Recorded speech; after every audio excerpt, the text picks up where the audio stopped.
1 கொரிந்தியர் அதிகாரம் 3. கடவுளின் உடன் உழைப்பாளர்கள். சகோதர சகோதரிகளே, ஆவிக்குரியவர்களிடம் பேசுவது போல நான் உங்களிடம் பேச முடியவில்லை. மாறாக நீங்கள் ஊனியல்பு கொண்டவர்கள் எனவும் கிறிஸ்துவோடுள்ள உறவில் குழந்தைகள் எனவும் எண்ணி பேசுகிறேன். நான் உங்களுக்கு திட உணவை அல்ல, பாலையே ஊட்டினேன். ஏனெனில் திட உணவை உங்களால் உண்ண முடியவில்லை. இப்போதும் அதே நிலையில்தான் இருக்கிறீர்கள். நீங்கள் இன்னும் உங்கள் ஊனியல்புக்கு ஏற்பவே நடக்கிறீர்கள். ஏனெனில் பொறாமையும் சண்டை சச்சரவும் உங்களிடையே உள்ளன. நீங்கள் ஊனியல்புக்கு ஏற்ப நடந்து மனித போக்கில்தானே வாழ்கிறீர்கள். ஏனெனில் ஒருவர் நான் பவுலை சார்ந்துள்ளேன் என்றும் வேறொருவர் நான் அப்பொல்லோவை சார்ந்துள்ளேன் என்றும் உங்களிடையே சொல்லிக் கொள்ளும்போது நீங்கள் மனித போக்கில்தானே நடக்கிறீர்கள். அப்பொல்லோ யார்? பவுல் யார்? நீங்கள் நம்பிக்கை கொள்ள காரணமாயிருந்த பணியாளர்கள் தானே. ஆண்டவர் ஒவ்வொருவருக்கும் அருளியவாறு அவர்கள் தொண்டாற்றுகிறார்கள். நான் நட்டேன், அப்பொல்லோ நீர் பாய்ச்சினார், கடவுள் விளைய செய்தார். நடுகிறவருக்கும் பெருமை இல்லை, நீர் பாய்ச்சுபவருக்கும் பெருமை இல்லை. விளைய செய்யும் கடவுளுக்கே பெருமை. நடுகிறவர் ஆனாலும் நீர் பாய்ச்சுகிறவர் ஆனாலும் ஒன்றுதான். தாம் செய்த வேலைக்கு ஏற்ப ஒவ்வொருவரும் தம் கூலியை பெறுவர். நாங்கள் கடவுளின் உடன் உழைப்பாளர்கள். நீங்கள் கடவுள் பண்படுத்தும் தோட்டம், நீங்கள் அவர் எழுப்பும் கட்டடம். கடவுள் எனக்கு அளித்த அருளின்படியே நான் கைதேர்ந்த கட்டட கலைஞர் போல அடித்தளம் இட்டேன். அதன் மேல் வேறொருவர் கட்டுகிறார். ஒவ்வொருவரும் தாம் கட்டும் முறையை குறித்து கவனமாக இருக்க வேண்டும்.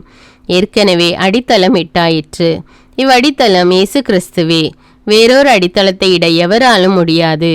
அந்த அடித்தளத்தின் மேல் ஒருவர் பொன், வெள்ளி, விலை உயர்ந்த கற்கள், மரம், புல், வைக்கோல் ஆகியவற்றில் எதையும் வைத்து கட்டலாம். ஆனால் அவரவருடைய வேலைப்பாடு தெரிந்துவிடும்.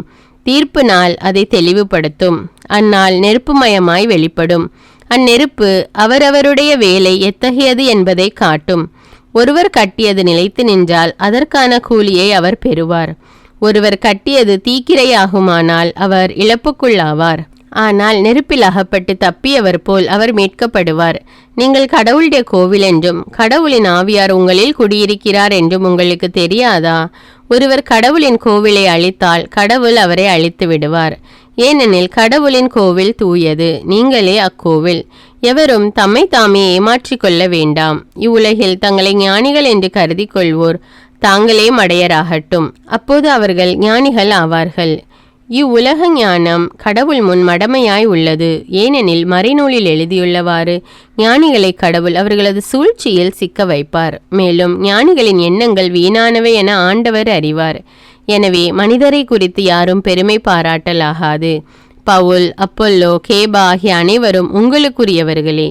அவ்வாறே உலகம், வாழ்வு, சாவு, நிகழ்காலம், எதிர்காலம் இவை அனைத்தும் உங்களுக்குரியவைகளே. ஆனால் நீங்கள் கிறிஸ்துவுக்குரியவர்கள், கிறிஸ்து கடவுளுக்குரியவர்.